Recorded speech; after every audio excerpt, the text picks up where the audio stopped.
High champions, welcome to our YouTube channel. ನೀವು ಮೊದಲೇ ಬಾರಿಗೆ ನಮ್ಮ ಚಾನಲ್ ನೋಡ್ತಿದ್ರೆ ತಪ್ಪದೇ ಸಬ್ಸ್ಕ್ರೈಬ್ ಮಾಡಿ ಮತ್ತು ಬೆಲ್ ಐಕನನ್ನು ಕ್ಲಿಕ್ ಮಾಡಿ, ಯಾಕಂದರೆ ನಾವು ಹಾಕೋ ವಿಡಿಯೋ ಮೊದಲು ನೀವೇ ನೋಡ್ತೀರಿ.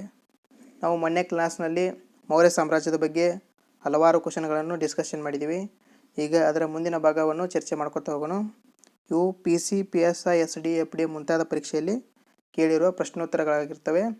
ನೀವು ಹಳೆ ವಿಡಿಯೋ ಯಾರು ನೋಡಿರಲ್ಲ, ನಮ್ಮ ಚಾನಲಲ್ಲಿ ವಿಸಿಟ್ ಮಾಡಿಬಿಟ್ಟು ಪ್ಲೇಲಿಸ್ಟ್ ಇದೆ, ಹಿಸ್ಟ್ರಿ ಕ್ವಶನ್ಸ್ ಅಂತ ಪ್ಲೇಲಿಸ್ಟ್ ಇದೆ, ಅಲ್ಲಿ ಹೋಗಿ ನೋಡ್ಬೋದು. ಬನ್ನಿ ಸ್ನೇಹಿತರೆ, ಇವತ್ತು ವಿಡಿಯೋ ಸ್ಟಾರ್ಟ್ ಮಾಡೋಣ.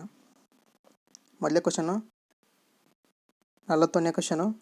ಸಂಪ್ರದಾಯದ ಪ್ರಕಾರ ಸಂಗಮಗಳು ವಿವಿಧ ಸ್ಥಳಗಳಲ್ಲಿ ಪ್ರವರ್ಧಮಾನಕ್ಕೆ ಬಂದವು.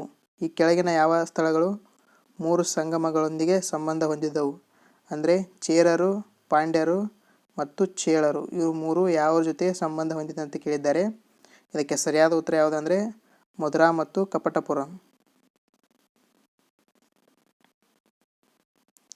ಪ್ರಾಚೀನ ತಮಿಳು ಶಾಸನಗಳಲ್ಲಿ ಬಳಸಲಾದ ಲಿಪಿ ಯಾವುದು? ನಿಮಗೆಲ್ಲ ಗೊತ್ತಿರೋ ಹಾಗೆ ಬ್ರಾಹ್ಮಿ ಲಿಪಿಯು ಪ್ರಾಚೀನ ತಮಿಳು ಶಾಸನದಲ್ಲಿ ಕಂಡುಬರುತ್ತಿತ್ತು. ಹೊಂದಿಸಿ ಬರೆಯಿರಿ ಐತಿ. ಇದು ಕೃತಿ ಮತ್ತು ಲೇಖಕರು ಅಂತ ಇದೆ. ಕೃತಿಗಳು ಮತ್ತು ಲೇಖಕರನ್ನು ಕರೆಕ್ಟಾಗಿ ಜೋಡಿಸಬೇಕು. ನಿಮಗೆ ಗೊತ್ತಿರುವ ಹಾಗೆ ಒಂದೆರಡು ಕ್ವಶನ್ ಇದ್ರಾಗ ಕನ್ಫರ್ಮ್ ಗೊತ್ತಿರ್ತಾವೆ, ಅವನ್ನು ಮೊದಲು ಕರೆಕ್ಟನ್ನು ಹೊಂದಿಸಿರಿ. ಮೊದಲೇದಾಗಿ ಯಾವುದಂದರೆ ಮಣಿ ಮೇಕಲೈ. ಇದು ನಿಮ್ಗೆ ಗೊತ್ತಿರೋ ಹಾಗೆ ಸ್ಟೈಲ್ ಸತ್ತನಾರ ಅಂತ ಬರ್ತೈತಿ. ಹಾಗಾಗಿ ಏನಾಗ್ತೈತಿ ಅಂದರೆ 5 ಸರಿಯಾದ ಉತ್ತರ ಆಕೈತಿ. ಹಾಗಾಗಿ ಮತ್ತು ಮದುರೈ ಕಂಜಿ ಇದಕ್ಕೆ ಸರಿಯಾದ ಉತ್ತರ ಯಾವುದಂದರೆ ಮಾಂಗೂಡಿ ಮರುಧನ, ಅಂದರೆ B 4 ಆಯಿತು. ಅದೇ ರೀತಿ ಕುರಲ್ ಇದು ಸರಿಯಾದ ಉತ್ತರ ತಿರುವಳರ್, C 2 ಆಯಿತು.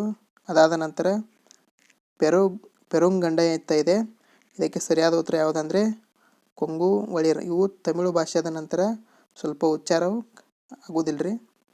ಹೀಗಾಗಿ ಡಿಗೆ ಸರಿಯಾದ ಉತ್ತರ ಯಾವುದಂದರೆ 3. ಇನ್ನು ಲಾಸ್ಟ್ ಉಳಿದಿದ್ದು 1, ಅಂದರೆ ಹೀಗೆ ಸರಿಯಾದ ಉತ್ತರ 1. ಅಂದರೆ ಇಲ್ಲಿ 5, 4, 2, 3, 1. ಇದಕ್ಕೆ ಸರಿಯಾದ ಉತ್ತರ ಯಾವುದಂದರೆ ಡಿ ಸರಿಯಾದ ಉತ್ತರ. ಇದು KSನಲ್ಲಿ ಕೇಳಿರುವ ಪ್ರಶ್ನೆಯಾಗಿರ್ತದೆ. ಈ ರೀತಿಯಾಗಿ ಒಂದೊಂದು ಸಲ ಕ್ವಶನ್ಗಳು ಬರ್ಬೋದು. KPSC ಅವರು ಯಾವ ರೀತಿ ಕ್ವಶನ್ ತೆಗಿತಾರೆ ಅಂದರೆ ಯಾರಿಗೂ ಗೊತ್ತಿರಂಗಿಲ್ಲ. ತಮಿಳು ಮಹಾಕಾವ್ಯ ಶಿಲಪ್ಪಾದಿಗರಮನ್ನು ರಚಿಸಿದವರು ಯಾರು? ಇದನಕ ಎಲ್ಲರಿಗೂ ಗೊತ್ತಿರುವ ಕ್ವಶನ್. ಶಿಲಪ್ಪಗಾದಿಗರಂ ರಚಿಸಿದವರು ಯಾರಂದರೆ ಇಳಂಗೋ ಒಡಿಗಲ್. ಮಣಿ ಮೇಕಲೆಯನ್ನು ತಮಿಳನ್ನು ಡ್ಯಾಶ್ ಎಂದು ನೋಡಲಾಗುತ್ತದೆ ಅಂತ ಕೇಳಿದರೆ ಇದಕ್ಕೆ ಸರಿಯಾದ ಉತ್ತರ ಯಾವುದಂದರೆ ಒಡಿಸ್ಸಿ ಎಂದು ನೋಡಲಾಗುತ್ತದೆ. ಕೆಳಗಿನಗಳನ್ನು ಹೊಂದಿಸಿ ಬರಿ ಅಂತ ಕೇಳಿದರೆ ಇಲ್ಲಿ ಮತ್ತೆ ಹೊಂದಿಸಿ ಬರಿಯನ್ನು ಕೇಳಿದ್ದಾರೆ. ಶಿಲಪ್ಪಾದಿಗರಂ, ಇದು ಶಿಲಪ್ಪಾದಿಗರಂ ಏನಾಗ್ತದೆ ಕೇಳಿದ್ದಾರೆ. ವೇಟ್ ಮಾಡಿರಿ ನೋಡಿ ಸ್ನೇಹಿತರೆ, ಇಲ್ಲಿ ಶಿಲಪ್ಪಾದಿಗರಂ ಏನಾಗ್ತದೆ ಅಂದರೆ ಮಾನವ ಆಸಕ್ತಿಯ ಮೇಲೆ ಒಂದು ಮಹಾಕಾವ್ಯ ಆಗುತ್ತದೆ. ಅದೇ ರೀತಿ ಪಟ್ಟು ಇದೇನಾಗ್ತದೆ ಅಂದರೆ ಪಟ್ಟು ಪ್ರಕೃತಿಯೊಂದಿಗೆ ವ್ಯವಹರಿಸುತ್ತದೆ ಅಂತ ಹೇಳ್ತೈತಿ. ಅದೇ ರೀತಿ ತೋಳುಕಾಪಿಯಂ, ಇದನ್ನು ಬರೆದವರು ಯಾರು ಅಥವಾ ಇದು ಯಾವ ಪ್ರಕಾರ ಆಗೈತೆ ಕೇಳಿದರೆ ತೋಳುಕಾಪಿಯಂ ಇದೊಂದು ವ್ಯಾಕರಣದ ಮೇಲೆ ಕೆಲಸ, ಅಂದರೆ ವ್ಯಾಕರಣ ಬಗ್ಗೆ ತಿಳಿಸಿಕೊಡುತ್ತದೆ. ಅದೇ ರೀತಿ ಪನ್ನೀರು ಪದಲಂ, ಇದಕ್ಕೆ ಸರಿಯಾದ ಉತ್ತರ ಯಾವುದಂದರೆ ಛಂದಸ್ಸಿನ ಮೇಲೆ ಧರಿಸಲಾಗುತ್ತದೆ. ಹೀಗಾಗಿ ಇದಕ್ಕೆ ಸರಿಯಾದ ಉತ್ತರ ಯಾವುದಂದರೆ ಸಿ ಇಲ್ಲಿ ಸರಿಯಾದ ಉತ್ತರವಾಗುತ್ತದೆ. ಸಂಗಮ ಜನರ ಬಾಹ್ಯ ವ್ಯಾಪಾರವನ್ನು ಮುಖ್ಯವಾಗಿ ನಡೆಸಲಾಗುತ್ತಿತ್ತು. ಅಂದರೆ ಬಾಹ್ಯ ವ್ಯಾಪಾರವನ್ನು ಎಲ್ಲಿ ನಡೆಸಲಾಗ್ತಿತ್ತು ಅಂದರೆ ರೋಮನ್ನರ ಜೊತೆ ನಡೆಸಲಾಗುತ್ತಿತ್ತು. ಸೆಂಗುಟ್ಟವನ ಯಾವ ರಾಜ್ಯಾಂಶಕ್ಕೆ ಸೇರಿದವನು? ಇದಕ್ಕೆ ಸರಿಯಾದ ಉತ್ತರ ಚೇರ ವಂಶಕ್ಕೆ ಸೆಂಗುಟ್ಟವನು ಸೇರ್ತಾನ್ರಿ. ಈಗಾಗಲೇ ಇತ್ತೀಚೆಗೆ ನೀವು ನೋಡಿರ್ಬೋದು ತಮಿಳು ಸಾಹಿತ್ಯದ ಮೇಲೆ ಒಂದು ಕ್ವಶನ್ ಕಂಪಲ್ಸರಿ ಬೀಳ್ತೈತ್ರಿ. ಹೀಗಾಗಿ ಈ ಕ್ವಶನ್ಗಳನ್ನು ನಾವು ತೆಗೆದುಕೊಂಡಿದ್ದೇವೆ. ಕೆಳಗಿನಗಳಲ್ಲಿ ಒಂದು ಕ್ಲಾಸಿಕ್ ಜೀವಕ ಚಿಂತಾಮಣಿ ಸಂಬಂಧಿಸಿದೆ ಅಂತ ಕೇಳಿದ್ದಾರೆ. ಅಂದರೆ ಜೀವಕ ಚಿಂತಾಮಣಿ ಸಂಬಂಧಿಸಿದ್ದು ಜೈನ ಧರ್ಮಕ್ಕೆ. ಇಲ್ಲಿ ಹೊಂದಿಸಿ ಬರೆ ಕೇಳಿದ್ದಾರೆ. ಈಗ ಆಲ್ಮೋಸ್ಟ್ ಅಲ್ಲೂ ಎಲ್ಲ ಹೊಂದಿಸಿ ಬರೆಯನ್ನು ಕೇಳ್ತಿದ್ದಾರೆ. ಯಾಕಂದರೆ ನೀವು ಓದಿದ್ದು ಕನ್ಫರ್ಮ್ ಇದೆಯಲ್ಲ ಅಂತ ಚೆಕ್ ಮಾಡೋಕ್ಕೆ ಈ ರೀತಿಯಾಗಿ ಕ್ವಶನ್ಗಳನ್ನು ಕೇಳ್ತಾರೆ. ಇಲ್ಲಿ ಏನಾಗಿದೆ ಅಂದರೆ ಮಹಾಮಾತ್ರಗಳು. ಇದಕ್ಕೆ ಸರಿಯಾದ ಉತ್ತರ ಯಾವುದಂದರೆ 4 ಪ್ರಾಂತೀಯ ವೈಸರಾಯರುಗಳು ಅಂತ ಬರ್ತೈತಿ. ಹೀಗಾಗಿ ಕುಮಾರ ಮಾತ್ಯರು ಅಂತ ಕೇಳಿದ್ದಾರೆ. ಇದಕ್ಕೆ ಸರಿಯಾದ ಉತ್ತರ ವಿವಿಧ ಪ್ರಾಮುಖ್ಯತೆ ಹುದ್ದೆಗಳನ್ನು ಹೊಂದಿದವರು ಅಂತ ಕೇಳ್ತಾರೆ. ಅದಾದ ನಂತರ ಉಪಾರಿಕ ಇದಕ್ಕೆ ಸರಿಯಾದ ಉತ್ತರ ಯಾವುದಂದರೆ ಪ್ರಾಂತ್ಯಗಳ ಗವರ್ನರ್ ಅಥವಾ ಭುಕ್ತಿಗಳು ಅಂತ ಕರೀತಾರೆ. ಅದೇ ರೀತಿ ಗ್ರಾಮಿಕಗಳು, ಇದು ಗ್ರಾಮದ ಮುಖ್ಯಸ್ಥಗಳು, ಗ್ರಾಮದ ಮುಖ್ಯಸ್ಥರಾಗಿರ್ತಾರೆ.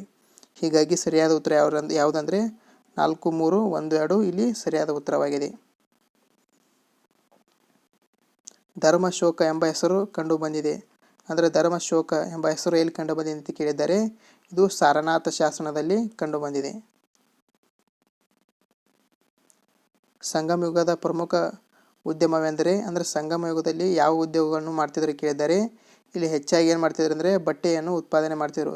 ಹತ್ತಿಯಿಂದ ಬಟ್ಟೆಯನ್ನು ಉತ್ಪಾದನೆ ಮಾಡ್ತಿದ್ರು.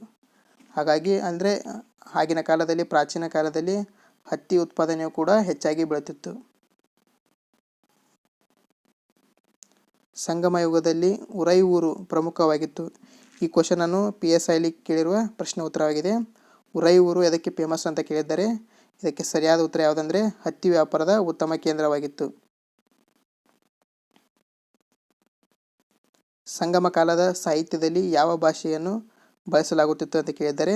ನಿಮಗೆ ಗೊತ್ತಿರುವ ಹಾಗೆ ಸಂಗಮ ಸಾಹಿತ್ಯದಲ್ಲಿ ತಮಿಳು ಭಾಷೆಯನ್ನು ಬಳಸಲಾಗುತ್ತಿತ್ತು.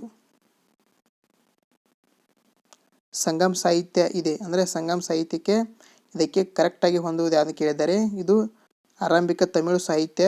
ಅವು ಕ್ರಿಶ್ಚಿಯನ್ ಯುಗದ ಮೊದಲ 3 ಶತಮಾನಗಳಿಗೆ ಕಾರಣವಾಗಿದೆ. ಇದು ಸರಿಯಾದ ಉತ್ತರ. ಸಂಗಮ ಯುಗದ ಸಾಹಿತ್ಯವನ್ನು ಹೆಚ್ಚಾಗಿ ಬರೆಯಲಾಗಿದೆ. ಅಂದರೆ ಸಂಗಮ ಯುಗವನ್ನು ಯಾವ ರೀತಿಯಲ್ಲಿ ಬರೆದದ್ದು ಕೇಳಿದ್ದಾರೆ. ಗದ್ಯನೋ, ಕಾವ್ಯನೋ, ನಾಟಕೋ ಅಥವಾ ಇವೆಲ್ಲವೂ ಕೇಳಿದ್ದಾರೆ. ಇದಕ್ಕೆ ಸರಿಯಾದ ಉತ್ತರ ಯಾವುದಂದರೆ ಕಾವ್ಯದಲ್ಲಿ ಸಂಗಮ ಸಾಹಿತ್ಯವು ಹೆಚ್ಚಾಗಿ ಫೇಮಸ್ ಆಗಿದೆ. ಸಂಗಮ ಸಾಹಿತ್ಯವು ಪ್ರಸ್ತುತ ದಿನಗಳಲ್ಲಿ ವಾಸಿಸುವ ಜನರ ಸಾಮಾಜಿಕ, ಆರ್ಥಿಕ, ರಾಜಕೀಯ ಜೀವನದ ಬಗ್ಗೆ ಮಾಹಿತಿಯ ಪ್ರಮುಖ ಮೂಲವಾಗಿದೆ ಅಂತ ಕೇಳಿದ್ದಾರೆ. ಅಂದರೆ ಸಂಗಮ ಸಾಹಿತ್ಯದಲ್ಲಿ ಜನರು ಸಾಮಾಜಿಕ, ಆರ್ಥಿಕವಾಗಿ ಅಥವಾ ರಾಜಕೀಯ ಜೀವನದ ಬಗ್ಗೆ ಮಾಹಿತಿ ಎಲ್ಲಿಂದ ಪಡ್ಕೋತೇವೆ ಅಂತ ಕೇಳಿದ್ದಾರೆ. ಇದಕ್ಕೆ ಸರಿಯಾದ ಉತ್ತರ ಡಿ, ಅಂದರೆ ಕೇರಳ, ದಕ್ಷಿಣ ಕರ್ನಾಟಕ ಮತ್ತು ಉತ್ತರ ತಮಿಳು ಕರಾವಳಿ ಭಾಗದಿಂದ ಸಂಗಮ ಸಾಹಿತ್ಯವು ಯಾವ ರೀತಿ ಬೆಳೆದು ಬಂದಿದೆಂದು ತಿಳಿದುಕೊಳ್ಳುತ್ತೇವೆ. ಕೆಳಗಿನ ಯಾವ ಅಶೋಕನ ಶಾಸನವು ಖರೋಷ್ಠಿ ಲಿಪಿಯಲ್ಲಿದೆ ಅಂತ ಕೇಳಿದ್ದಾರೆ. ಇದಕ್ಕೆ ಸರಿಯಾದ ಉತ್ತರ ಶಹವಾಜ್ಗಡಿ. ಕೆಳಗಿನವುಗಳಲ್ಲಿ ಯಾವುದು ಮದಗನ ಸಾಮ್ರಾಜ್ಯದ ರಾಜಧಾನಿಯಾಗಿರಲಿಲ್ಲ ಅಂತ ಕೇಳಿದ್ದಾರೆ. ಇದಕ್ಕೆ ಸರಿಯಾದ ಉತ್ತರ ಕೋಸಾಂಬಿಯು ಆಗಿರಲಿಲ್ಲ. ಪಾಟಲಿಪುತ್ರ, ರಾಜಗೃಹ ಮತ್ತು ಗಿರಿವಾರ್ಜ ಇವು ರಾಜಧಾನಿಯಾಗಿದ್ದವು ಮಗಧ ಸಾಮ್ರಾಜ್ಯದ. ಮುಂದೆ ಕ್ವಶನನ್ನು ಈ ರೀತಿಯಾಗಿ ಕೇಳಬಹುದು. ಈ ಕೆಳಗಿನವುಗಳಲ್ಲಿ ಯಾವುದು ಮಗಧದ ಸಾಮ್ರಾಜ್ಯದ ರಾಜಧಾನಿಯಾಗಿತ್ತು ಅಂತ ಕೂಡ ಕೇಳಬಹುದು. ಇದು ಹೊಸ ಶಬ್ದ ನೋಡಿ, ಗಿರಿವಾಜ್ರ, ಇದು ನೆನಪಿಟ್ಟುಕೊಳ್ಳ್ರಿ. ಅಶೋಕನ ಸಮಕಾಲೀನನಾದ ತುರಾಮಯ್ಯನ ಆಡಳಿತಗಾರನಾಗಿದ್ದನು. ತುರಾಮಯ್ಯನು ಯಾರ ಆಡಳಿತಗಾರನಾಗಿದ್ದನು ಅಂತ ಕೇಳಿದರೆ ಇಲ್ಲಿ ಈಜಿಪ್ತನ ಆಡಳಿತಗಾರನಾಗಿದ್ದನು.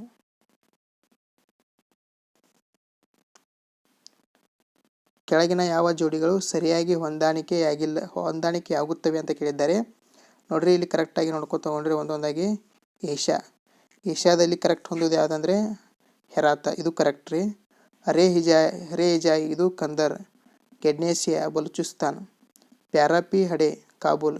ಇಲ್ಲಿ ಕೊಟ್ಟಿರೋ ಆಪ್ಷನ್ಸ್ಗಳು ಒಟ್ಟು ಸರಿಯಾಗಿವೆ. ಹೀಗಾಗಿ ಆಪ್ಷನ್ಸು ಡಿ ಇವೆಲ್ಲವೂ ಕರೆಕ್ಟು ಅಂತ ಸರಿಯಾದ ಉತ್ತರ. ಹೆಚ್ಚು ನಯಗೊಳಿಸುವ ಏಕಶಿಲೆಯ ಅಶೋಕನ ಸ್ತಂಭವನ್ನು ಒಂದು ಅಂತ ಕೇಳಿದ್ದಾರೆ. ಬಪ್ ಬಣ್ಣದ ಮರಳುಗಳಿನ ಒಂದೇ ತುಂಡುಗಳಿಂದ ಕೆತ್ತಲಾಗಿದೆ. ಇದನ್ನು ಸಾಮಾನ್ಯವಾಗಿ ಕ್ವಾರಗಳಿಂದ ಗಣಿಗಾರಿಕೆ ಮಾಡಲಾಗುತ್ತದೆ ಅಂತ ಕೇಳಿದ್ದಾರೆ. ಇದಕ್ಕೆ ಸರಿಯಾದ ಉತ್ತರ ಯಾವುದಂದರೆ ಮಿರ್ಜಾಪುರ ಬಳಿಯ ಚುನಾರ, ಇದು ಸರಿಯಾದ ಉತ್ತರ. ಅಶೋಕನ ಶಾಸನದಲ್ಲಿ ಈ ಕೆಳಗಿನ ಯಾವ ದಕ್ಷಿಣದ ಜನರನ್ನು ಸ್ಪಷ್ಟವಾಗಿ ಉಲ್ಲೇಖವಾಗಿಲ್ಲ ಅಂತ ಕೇಳಿದ್ದಾರೆ. ಇದಕ್ಕೆ ಸರಿಯಾದ ಉತ್ತರ ಯಾವುದಂದರೆ ಉಲ್ಲೇಖಿಸಲಾಗಿದೆ ಅಂತ ಕೇಳಿದ್ದಾರೆ. ಅಶೋಕನ ಶಾಸನದಲ್ಲಿ ದಕ್ಷಿಣ ಜನರನ್ನು ಯಾರ್ಯಾರ ಹೆಸರನ್ನು ಉಲ್ಲೇಖಿಸಲಾಗಿದೆ ಅಂತ ಕೇಳಿದ್ದಾರೆ. ಇದಕ್ಕೆ ಸರಿಯಾದ ಉತ್ತರ ಯಾವುದಂದರೆ 1, 3, 4, 5 ಅಂದರೆ ಚೇಳರು, ಪಾಂಡ್ಯರು, ಕೇರಳದ ಪುತ್ರರು, ಸ್ವತ್ತಪುತ್ರರು, ಪಲ್ಲವರು ಇಲ್ಲಿ ಬರುವುದಿಲ್ಲ. ಇಂಡಿಕಾ ಆಫ್ ಮೆಗಸ್ತನೀಸ್ ಈಗ ಕಳೆದು ಹೋಗಿದೆ, ಆದರೆ ನಂತರದ ಬರಹಗಾರರಿಂದ ಉದ್ಧರಣದ ರೂಪದಲ್ಲಿ ಇನ್ನೂ ಸಂರಕ್ಷಿಸಲಾಗಿದೆ. ಮೆಗಸ್ತನೀಸ್ನಿಂದ ಉಲ್ಲೇಖಿಸಿದ ನಂತರದ ಗ್ರೀಕ್ ಬರಹಗಾರರಲ್ಲಿ ಕೆಳಗಿನವರು ಯಾರು ಅಂತ ಕೇಳಿದ್ದಾರೆ. ಇದಕ್ಕೆ ಸರಿಯಾದ ಉತ್ತರ ಯಾವುದಂದರೆ ಡಿಯೋಡೋರಸ್.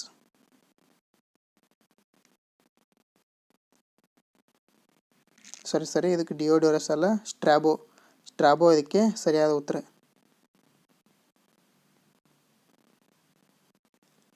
ಕೊನೆಯ ಕ್ವಶನ್ ನೋಡಿ ಸ್ನೇಹಿತರೆ, ಇದನ್ನು ನಿಮ್ಮ ಉತ್ತರ ಗೊತ್ತಿದ್ದರೆ ಕಮೆಂಟ್ ಮೂಲಕ ನಿಮ್ಮ ಉತ್ತರವನ್ನು ತಿಳಿಸಿ. ಮತ್ತು ಅದೇ ರೀತಿ ನೆಕ್ಸ್ಟು ಯಾವ ಟಾಪಿಕ್ ಮೇಲೆ ಕ್ವಶನ್ಗಳನ್ನು ಮಾಡಬೇಕೆಂಬುದನ್ನು ಕಮೆಂಟ್ ಮೂಲಕ ನಿಮ್ಮ ಉತ್ತರವನ್ನು ತಿಳಿಸಿ. ಇಲ್ಲಿ ಚಂದ್ರಗುಪ್ತ ಮೌರ್ಯ ತನ್ನ ಕೊನೆಯ ವರ್ಷಗಳು ದಕ್ಷಿಣ ಭಾರತದಲ್ಲಿ ಎಂಬ ಸ್ಥಳದಲ್ಲಿ ಕಳೆದಿದ್ದಾನೆ ಎಂದು ಹೇಳಿದ್ದಾರೆ. ಅಂದರೆ ಚಂದ್ರಗುಪ್ತ ಮೌರ್ಯನು ತನ್ನ ಕೊನೆಯ ದಿನಗಳನ್ನು ಎಲ್ಲಿ ಕಳೆದಿದ್ದಾನೆ ಅಂತ ಕೇಳಿದ್ದಾರೆ. ಇದಕ್ಕೆ ಸರಿಯಾದ ಉತ್ತರವನ್ನು ನೀವು ಕಮೆಂಟ್ ಮೂಲಕ ಉತ್ತರವನ್ನು ತಿಳಿಸಿ. ಇದೇ ರೀತಿ ವಿಡಿಯೋಗಾಗಿ ನಮ್ಮ ಚಾನಲನ್ನು ತಪ್ಪದೇ ಸಬ್ಸ್ಕ್ರೈಬ್ ಮಾಡಿ ಮತ್ತು ನಿಮ್ಮ ಸ್ನೇಹಿತರಿಗೆ ಶೇರ್ ಮಾಡಿ. ಧನ್ಯವಾದಗಳು.